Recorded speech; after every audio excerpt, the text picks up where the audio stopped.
Next हम लोग देखेंगे गायनेकोलॉजी में कॉन्ट्रासेप्शन में। अभी तक हमने इससे पहले कंबाइंड हार्मोनल कॉन्ट्रासेप्शन देखा। अब हम देखेंगे सिंगल सिंगल सिंगल जो हार्मोनल कॉन्ट्रासेप्शन है वो कैसे होता है, या इसे हम एक और नाम बोलते हैं मिनी पिल्स भी हम बोलते हैं।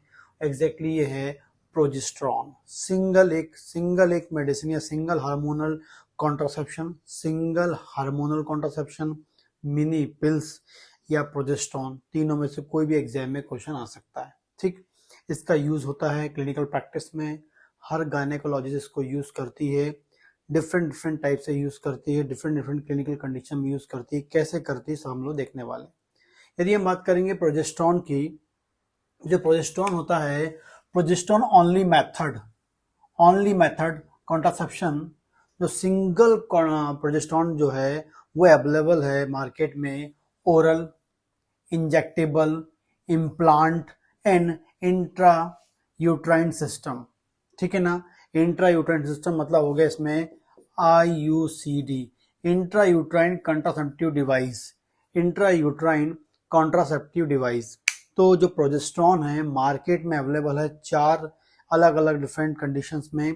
ओरली अवेलेबल है, दूसरा क्या है इंजेक्टेबल में अवेलेबल है, तीसरा क्या है वो इम्प्लांट के रूप में अवेलेबल है, और तीसरा वो IUCD intra uterine contraceptive device के रूप में अवेलेबल है। ठीक, तो ये चारों रूप में मार्केट में अवेलेबल है, जिसका use according to condition gynaecologist के द्वारा यूज किया जाता है। ठीक, तो इन चारों को हम लोग पढ़ेंगे। ठीक है, तो देखते हैं पहला है मतलब चारों को पढ़ने से पहले हम देख लें कि जो प्रोजेस्टेरॉन, इन चारों में क्या होगा, प्रोजेस्टेरॉन होगा। ठीक है, क्योंकि जो प्रोजेस्टेरॉन है चारों ये 4 इंपॉर्टेंट टाइप्स में प्रेजेंट है। लेकिन जो प्रोजेस्टेरॉन पिल्स, मिनी पिल्स या सिंगल हार्मोनल जो आपको कॉन्ट्रासेप्शन जब बॉडी में जाता है फीमेल के, तो करता कैसे वो प्रेगनेंसी को रोकता है। क्योंकि हम कॉन्ट्रासेप्शन यूज क्यों करते हैं, प्रेगनेंसी को रोकने के लिए करते हैं। तो कॉन्ट्रासेप्शन जो जा रहा है, प्रोजेस्टेरॉन जो जा रहा है, वो कैसे फीमेल की बॉडी में जाकर प्रेगनेंसी को रोकता है। तो मोड ऑफ एक्शन हम लोग देखते हैं कि भाई इसका मोड ऑफ एक्शन कैसा होता है। चारों जब यूज करेंगे, चारों में प्रोजेस्टेरॉन है, तो चारों का मोड ऑफ एक्शन कैसा होगा, बिल्कुल सिमिलर होता है। तो मोड ऑफ एक्शन हम बात करते हैं। तो पहले हम बात करते हैं मोड ऑफ एक्शन में, जो progesterone oral pills, progesterone injectable या प्रोजेस्टेरॉन इम्प्लांट।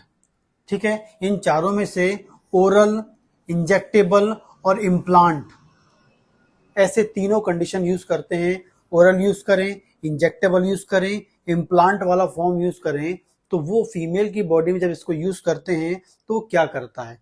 आपको बता दें, जब भी नॉर्मली प्रोजेस्टेरॉन का लेवल बॉडी में ज्यादा होता है, यदि आपने मेरी पहले फिजियोलॉजिकल क्लासेस देखी होंगी और नहीं भी देखी हो, तो आपको जाना पड़ेगा ऐप में, और ऐप में जाकर आपको गायनेकोलॉजी का कोर्स ज्वाइन करना पड़ेगा। ठीक है, ठीक, और ऐप इंस्टॉल कर लीजिए और वहाँ गायनेकोलॉजिकल कोर्स आप ज्वाइन कर सकते हैं। तो जो प्रोजेस्टेरॉन का लेवल नॉर्मली जो आपके फीमेल होती है उसमें यदि गायनेकोलॉजी मतलब उसमें प्रोजेस्टेरॉन का लेवल यदि बढ़ता है, नॉर्मली जब प्रोजेस्टेरॉन का लेवल हाई होता है तो वो नेगेटिव फीडबैक देता है, किसको, हमारे हाइपोथैलेमस को। नेगेटिव फीडबैक नॉर्मली ऐसे ही होता है। उसी कॉन्सेप्ट को लेते हुए जब आप प्रोजेस्टेरॉन की टैबलेट खाती हैं कोई फीमेल, तो जब प्रोजेस्टेरॉन का जो जो लेवल है उस जैसे ही वो खाएंगे तो उनकी बॉडी में प्रोजेस्टेरॉन का लेवल कैसा होगा, हाई होगा। और वो हाई लेवल ऑफ प्रोजेस्टेरॉन क्या होगा, वो नेगेटिव फीडबैक देगी हाइपोथैलेमस को, हाइपोथैलेमस के प्री ऑप्टिक न्यूक्लियस को, और प्री ऑप्टिक न्यूक्लियस को बोलेगी कि भाई गोनेडोट्रोपिन रिलीजिंग हार्मोन्स को ना निकालो। गोनेडोट्रोपिन रिलीजिंग हार्मोन्स ना निकले, नहीं निकलेगा तो वो एंटीरियर पिट्यूटरी को स्टिमुलेट नहीं करेगा। एंटीरियर पिट्यूटरी को स्टिमुलेट नहीं करेगा तो एंटीरियर पिट्यूटरी से क्या होगा, गोनेडोट्रोपिन रिलीजिंग हार्मोन जो हाइपोथैलेमस से निकल के आ रहा है, मतलब निकलता है, वो हाइपोथैलेमस से नहीं निकलेगा तो पिट्यूटरी को स्टिमुलेट नहीं करेगा। पिट्यूटरी को स्टिमुलेट नहीं करेगा तो यहाँ से गोनेडोट्रोपिन हार्मोन प्रोड्यूस नहीं होंगे, मतलब एंटीरियर पिट्यूटरी से गोनेडोट्रोपिन हार्मोन्स प्रोड्यूस नहीं होंगे, जिसका नाम होता है FSH और LH। और FSH LH प्रोड्यूस नहीं होंगे तो फाइनली वो ब्लड में नहीं आएंगे, ब्लड से ओवरी में नहीं पहुंचेंगे, ओवरी में नहीं पहुंचेंगे तो FSH-LH जब ओवरी में नहीं पहुंचेंगे तो ओवरी के अंदर जो ओवेन फॉलिकल्स है उनका डेवलपमेंट नहीं होगी, उसकी ग्रोथ नहीं होगी, उसकी मैच्योरेशन नहीं होगी, क्योंकि हर महीने जब नॉर्मल साइकिल आती है या जब हम प्रेगनेंसी के बारे में बात करेंगे तो हर महीने हर महिला में, हर फीमेल में ओव्यूलेशन होता है। और वो क्यों होता है? क्योंकि वहाँ FSH-LH आते हैं, लेकिन प्रोजेस्टेरोन हाई होने के कारण यहाँ FSH-LH नहीं आएगा। FSH-LH नहीं आएगा तो ओवरी के जो ओवेरियन फॉलिकल्स वो मैच्योर नहीं होंगे। जब मैच्योर नहीं होंगे तो ऑटोमेटिकली उसमें ओव्यूलेशन कैसे होगा? मैच्योर होंगे तभी ओव्यूलेशन होगा। तो no maturation, no development, no ovulation, ठीक है। और नो ओव्यूलेशन, फाइनली ओव्यूलेशन नहीं होगा तो फाइनली आपको यदि स्पर्म आ भी जाता है, स्पर्म यदि यूट्रस से होता हुआ फैलोपियन ट्यूब तक आ भी जाता है, लेकिन ओव्यूलेशन नहीं होगा तो स्पर्म नहीं आएगा, और ओवम नहीं आएगा तो फर्टिलाइजेशन नहीं होगा, और फर्टिलाइजेशन नहीं होगा तो प्रेगनेंसी नहीं होगी। तो इस प्रकार से high level of progesterone negative feedback देता है हाइपोथैलेमस को, वहां से गोनाडोट्रोपिन रिलीजिंग हार्मोन नहीं निकलता है। फिर एंटीरियर पिट्यूटरी से भी गोनाडोट्रोपिन हार्मोन मतलब FSH-LH नहीं निकलते हैं, वो आपकी ओवरी की ओवेरियन फॉलिकल डेवलप नहीं होते हैं, और आपका ओव्यूलेशन नहीं होता है। स्पर्म आ भी जाएगा, ओवम नहीं मिलेगा, no fertilisation, no ovulation, no pregnancy आपको फाइनली मिले, ठीक है। तो जब भी आप ओरल प्रोजेस्टेरोन यूज करें आपको ये मिलेगा, इंजेक्टेबल प्रोजेस्टेरोन यूज करेंगे तब भी आपको ये प्रोसेस मिलेगी, और इम्प्लांट मिलेगा तब भी आपको यूज करें। इस प्रकार से प्रेगनेंसी नहीं होती है सिंगल प्रोजेस्टेरोन की टैबलेट यूज करने से, या इंजेक्टेबल यूज करने या इम्प्लांट यूज करने से। सेकेंड एक और चीज दिखाता है, एक और एक्शन दिखाता है progesterone, increase thickness of cervical mucosa. Increase thickness of cervical, जो सर्विक्स होती है वहां की जो म्यूकोसल मेम्ब्रेन है, वहां से जो म्यूकस निकलता है वो बहुत अधिक थिक होता है, और जो due to thickening of mucus of cervical, due to reducing sperm penetration, जिस कारण से यदि आप रिलेशन बना भी रहे हैं, इंटरकोर्स हो भी रहा है और स्पर्म जा भी रहा है, तो वो जो स्पर्म है वो उसे इजेक्ट नहीं, मतलब उसको पेनिट्रेट नहीं कर पाएगा, क्योंकि इतना वहां पर थिकनेस है म्यूकस की कि वो सर्विक्स को क्या क्रॉस नहीं कर पाएगा। And no transport, no fertilisation, no pregnancy. तो आप जब भी बात करेंगे तो ओरल इंजेक्टेबल इम्प्लांट जो है दो तरीके से प्रेगनेंसी को रोक रहे हैं। एक तो आपके ओवरी के ओवेरियन फॉलिकल डेवलप होने से रोकते हैं, दूसरा वो क्या करते हैं, स्पर्म को अंदर आने से रोकते हैं, क्योंकि वो सर्विक्स के म्यूकोसा को क्या कर देते हैं, थिक कर देती है प्रोजेस्टेरोन। तो इस तरीके से ये तीनों हर फीमेल में जब ये तीनों का यूज करते हैं, तीनों में से कोई भी एक यूज करेंगे तो उनका जो एक्शन ऐसा होता है, इस तरीके से वो प्रेगनेंसी को उसमें रोकते हैं। ठीक, आगे हम बात करते हैं प्रोजेस्टेरोन की जो है इंट्रायूट्राइन कॉन्ट्रासेप्टिव डिवाइस। आपको बता दूं IUCD, इंट्रायूट्राइन कॉन्ट्रासेप्टिव डिवाइस जो होती हैं वो दो टाइप की होती हैं, एक प्रोजेस्टेरोन बेस्ड होती है और एक होती है कॉपर टी, जिसे हमने आपने सुना होगा, ठीक है। तो वो कॉपर टी बेस्ड होती है। तो एक होती है कॉपर कंटेनिंग वाली और एक होती है प्रोजेस्टेरोन, जिसको एग्जैक्टली कौन सा है, लीवोनॉर्जेस्ट्रॉल। आपको इसके पहले बताया मैंने कि जो सबसे कॉमन प्रोजेस्टेरोन यूज होता है, जो फेथफुल होता है, जो बहुत अधिक बेनिफिशियल होता है, लीवोनॉर्जेस्ट्रॉल होता है। तो लीवोनॉर्जेस्ट्रॉल मतलब प्रोजेस्टेरोन बेस्ड IUCD, और दूसरी होती है कॉपर कंटेनिंग IUCD। लेकिन हम लोग यहाँ पर क्या बात कर रहे हैं एग्जैक्टली लीवोनॉर्जेस्ट्रॉल या प्रोजेस्टेरोन बेस्ड IUCD का यूज करेंगे। यूज करने पर वो कैसे प्रेगनेंसी को रोकती है वो हम लोग देखते हैं। तो लीवोनॉर्जेस्ट्रॉल हम जब बात कर रहे हैं, मतलब किसकी बात कर रहे हैं, हम लोग प्रोजेस्टेरोन की बात कर रहे हैं, ठीक है। तो ये जो लीवोनॉर्जेस्ट्रॉल है पहले क्या करता है, इंक्रीज करता है। जब ये आप लीवोनॉर्जेस्ट्रॉल वाली IUCD यूज करेंगे तो क्या करेगा, सर्विक्स की म्यूकोसा क्या कर देगा, थिक कर देगा। ये सर्विक्स की म्यूकोसा ठीक होगी तो जो यदि स्पर्म है उसको पेनिट्रेट नहीं कर पाएगा तो फैलोपियन ट्यूब तक नहीं पहुंचेगा, फैलोपियन ट्यूब तक नहीं पहुंचेगा तो यदि वहां पर ओवम होगा भी तो वो उससे फर्टिलाइज नहीं कर पाएगा और आपका जो है फाइनली प्रेगनेंसी नहीं हो पाएगी। एंड दूसरा है इफेक्ट अगेंस्ट एस्ट्रोजन एक्टिविटी। ये जो आपकी जो कॉपर टी है, सॉरी आपकी जो लीवोनॉर्जेस्ट्रॉल IUCD है, ये क्या करती है, effect again estrogen activity due to no proliferation of endometrium.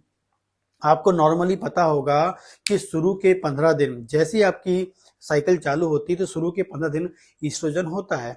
मतलब शुरू के 15 दिन का जो एक्शन होता है, जब मतलब ओव्यूलेशन जब कब होता है, 14th डे में होता है ओव्यूलेशन। नॉर्मल हर महीने जो महिला में साइकिल आती है, मेंस्ट्रुअल साइकिल आती है, उसमें हर 14th डे में ओव्यूलेशन होता है। और उससे पहले क्या होता है, ईस्ट्रोजन प्रेजेंट हाई लेवल पे होता है। और जैसे ही ओव्यूलेशन होता है उसके बाद प्रोजेस्टेरोन आ जाता है, और उसके बाद आपने देखा होगा कि ईस्ट्रोजन का लेवल डाउन हो जाता है। क्यों होता है, क्योंकि जो ईस्ट्रोजन के लेवल को सप्रेस करने के लिए, ईस्ट्रोजन के लेवल को लिमिटेड करने के लिए, ईस्ट्रोजन के लेवल को वहां रोक देता है कौन, प्रोजेस्टेरोन। क्योंकि ओव्यूलेशन से पहले प्रोजेस्टेरोन नहीं होता है, इसलिए फ्रीली ईस्ट्रोजन क्या होता है, बहुत इफेक्टिवली काम करता है। और आपने देखा होगा ईस्ट्रोजन के कारण ही क्या होता है, आपकी जो एंडोमेट्रियम होती है यूट्रस की, वो कैसी होती है, डेवलप होती है। ठीक है, वो प्रोलिफरेट होती है, वो एक बेड बनाती रहती है, प्रोलिफरेट होकर डेवलप करती रहती है एंडोमेट्रियम ड्यू टू एस्ट्रोजन। लेकिन जैसे ही ओव्यूलेशन होता है तो वहां से फिर फाइनली आपका प्रोजेस्टेरोन आने लगता है। और ये जो प्रोजेस्टेरोन होता है एस्ट्रोजन के एक्शन को रोक देता है, लिमिटेड कर देता है, ब्रेक कर देता है, और फाइनली एंडोमेट्रियम की जो प्रोलिफरेशन वो रुक जाती है। क्यों रुक जाती है, क्योंकि एस्ट्रोजन का जो एक्शन है वो कैसा हो गया, सप्रेस हो गया है, वो रुक गया है, ब्रेक कर दिया। किसने ब्रेक कर दिया है, due to presence of progesterone. मतलब प्रोजेस्टेरोन क्या करता है, एस्ट्रोजन के एक्शन को क्या कर देता है, रोकता है, उसके अगेंस्ट काम करता है, उसको रोकने का काम करता है। ठीक है, तो जिससे क्या होगा, आपकी जो आगे का जो प्रोलिफरेशन है वो रुक जाता है। नॉर्मली ऐसे ही होता है। तो वही कॉन्सेप्ट को लेते हुए बताया गया है कि effective against the estrogen activity. ठीक है, जब ये क्या करते हैं, लीवोनर्जिस्ट्रोल IUCD का यूज किया जाता है, तो ये क्या करता है, लगातार प्रोजेस्टेरोन निकालता रहता है। और जो इसमें क्या होगा, लगातार प्रोजेस्टेरोन निकलता रहेगा। तो नॉर्मली क्या होता है, जो शुरू के 14 दिन होते हैं उसमें सिर्फ एस्ट्रोजन ज्यादा होता है और प्रोजेस्टेरोन कैसा होता है, बिल्कुल नहीं होता है। लेकिन जिसको IUCD लगी होती है, लीवोनर्जिस्ट्रोल IUCD लगी होती है, उसके पास पूरे महीने भर क्या होता है, प्रोजेस्टेरोन होता है। पूरे महीने भर प्रोजेस्टेरोन होगा, इसका मतलब है यदि इसमें एस्ट्रोजन निकल भी रहा होगा तो उसकी एक्टिविटी कैसा कर देगा, वो उसकी एक्टिविटी को क्या कर देगा, वो सप्रेस कर देगा पूरे महीने। फिर से याद रखें आप कि नॉर्मल फीमेल में शुरू के 14 दिन क्या होते हैं, एस्ट्रोजन होता है, उसके बाद प्रोजेस्टेरोन आता है, फिर इसके एक्शन को ब्रेक करता है। लेकिन जिसमें IUCD लगी होगी उसमें तो पूरे महीने प्रोजेस्टेरोन होगा, और यदि एस्ट्रोजन आ भी रहा होगा तो ये प्रोजेस्टेरोन क्या करेगा, एस्ट्रोजन की एक्टिविटी को क्या कर देगा, ब्रेक कर देगा। तो effect against estrogen activity due to no proliferation of endometrium. अब पूरे महीने भर प्रोजेस्टेरोन निकलता रहेगा IUCD से धीरे धीरे, तो जो एस्ट्रोजन आ भी रहा होगा एंडोमेट्रियम को डेवलप करने के लिए, वो एंडोमेट्रियम को डेवलप नहीं कर पाएगा और प्रोड्यूस करेगा एंडोमेट्रियल एट्रोफी। जिससे क्या होगा, एंडोमेट्रियम डेवलप नहीं होगी, एंडोमेट्रियम डेवलप नहीं होगी। क्यों, क्योंकि इसमें पूरे महीने भर प्रोजेस्टेरोन है। और ये प्रोजेस्टेरोन क्या करेगा, एंडोमेट्रियम को डेवलप नहीं होने देगा, डेवलप नहीं होगा, तो वहां पर क्या मिलेगा आपको, एट्रोफी, मतलब एंडोमेट्रियल एट्रोफी मिलेगी, डेवलप नहीं हो पाएगी। और जब एंडोमेट्रियल एट्रोफी नहीं हो, एंडोमेट्रियल एट्रोफी होगी मतलब वहां बेड बना ही नहीं है। यदि बाय चांस फर्टिलाइज भी हो गया तो वो वहां पर इम्प्लांट नहीं हो पाएगा, वहां पर वो इम्प्लांट नहीं हो पाएगा। जो फर्टिलाइज होकर जो आया है, फर्टिलाइज जो जाइगोट आया है, वो इम्प्लांट, क्योंकि इम्प्लांट तभी होता है जब वहां पर प्रॉपर बेड बनता है, प्रॉपर एंडोमेट्रियम बनती है। वो किससे बनती है, एस्ट्रोजन से बनती है। लेकिन यहाँ पूरे महीने पर प्रोजेस्टेरोन है, एस्ट्रोजन की एक्टिविटी एक भी नहीं हो रही है, एंडोमेट्रियम डेवलप नहीं हो पा रही है। यदि इम्प्लांट नहीं हो पाएगा, और इम्प्लांट नहीं होगा, क्यों नहीं होगा, क्योंकि यहाँ पर वो आपका बेड नहीं बन पाया है। ठीक है, तो इम्प्लांट, यदि ओव्यूलेशन फर्टिलाइजेशन हो भी गया तो वहां पर इम्प्लांटेशन नहीं होगा, और इम्प्लांटेशन नहीं होगा मींस प्रेगनेंसी नहीं होगी। तो जो IUCD है वो किस तरीके से काम करती है, लीवोनर्जिस्ट्रोल वाली जो IUCD वो कैसे काम करती है, आपको बता दें, सर्वाइकल म्यूकस की थिकनेस को बढ़ाती है, और साथ में एस्ट्रोजन की एक्टिविटी को अगेंस्ट काम करके एंडोमेट्रियल ग्रोथ को नहीं होने देती है। एंडोमेट्रियल ग्रोथ नहीं होगी यूट्रस की तो वहां बेड नहीं बनेगा, बेड बनेगा तभी इंप्लांट होगा, बेड नहीं बनेगा तो इस कारण से वहां इंप्लांट नहीं होगा, इंप्लांट नहीं होगा तो फाइनली वहां पर क्या मिलेगा आपको, वहां पर आपको मिलेगा no pregnancy, no implantation, no pregnancy. तो इस तरीके से जो प्रोजेस्टेरोन है वो प्रेगनेंसी को रोकता है। यदि हम बात करेंगे ओरल पिल की, यदि हम बात करेंगे इंजेक्टेबल की, यदि हम बात करेंगे किसकी, इम्प्लांट की, तो वो क्या करता है, डायरेक्टली ओव्यूलेशन को रोकता है और एंड म्यूकल थिकनेस को बढ़ाता है। लेकिन यदि हम लीवोनॉर्ड वही प्रोजेस्टेरॉन वाली आईओसीडी का यूज करेंगे या लीवोनॉर्जेस्ट्रॉल आईओसीडी का यूज करेंगे, एग्जाम में आ सकता है शॉर्ट नोट्स में, तो अकेले आ सकता है। तो ये क्या करता है, म्यूकोसल थिकनेस तो बढ़ाता है, साथ में दूसरा क्या करता है, ये एंडोमेट्रियल की थिकनेस को प्रोलिफरेशन को रोक देता है, क्योंकि स्टोन की एक्टिविटी के अगेंस्ट काम करता है। इस तरीके से ये हर फीमेल में प्रोजेस्टेरॉन की जो पिल्स होती हैं, सिंगल हार्मोनल कॉन्ट्रासेप्शन जो होता है, मिनी पिल्स जो होती हैं या प्रोजेस्टेरॉन पिल्स जो होती हैं, इस तरीके से प्रेगनेंसी को रोकती हैं और इस तरीके से प्रेगनेंसी को रोकते आ रही हैं। हर गायनेकोलॉजिस्ट के द्वारा इस प्रकार से यूज किया जाता है। जब भी कोई पिल्स यूज कर रहा है तो आपको पता होना चाहिए हाउ टू एक्ट, तो इस तरीके से ये एक्ट करती है, ये आपको पता होना चाहिए। इसके आगे के और कॉन्सेप्ट्स को जानना चाहते हैं आप, तो आप क्या कर सकते हैं, मेरे डिस्क्रिप्शन में जाइए, वहां पर जाकर आप मेरे ऐप को इंस्टॉल कर सकते हैं और इसी प्रकार के जो गायनेकोलॉजिकल कॉन्सेप्ट्स हैं उनको क्या कर सकते हैं, आप इंप्रूव कर सकते हैं। इसके आगे का जो और कॉन्सेप्ट्स है उसको देखने के लिए आपको वहां जाना पड़ेगा, आपको कोर्स को ज्वाइन करना पड़ेगा। इस प्रकार के कंप्लीट जो कॉन्सेप्ट्स हैं आप पूरे वहां देख पाएंगे। ठीक है, तो आप आज ही जाइए और आप ऐप को इंस्टॉल करिए और वहां जाकर गायनेकोलॉजी का जो कोर्स है वो ज्वाइन कर सकते हैं। आपकी क्लिनिकल प्रैक्टिस के लिए बहुत ही अधिक जरूरी है, जिसके बिना आप क्लिनिकल प्रैक्टिस कर ही नहीं सकते। जो गायनेकोलॉजिस्ट होते हैं, मेल या फीमेल दोनों के लिए बहुत जरूरी होता है। ठीक।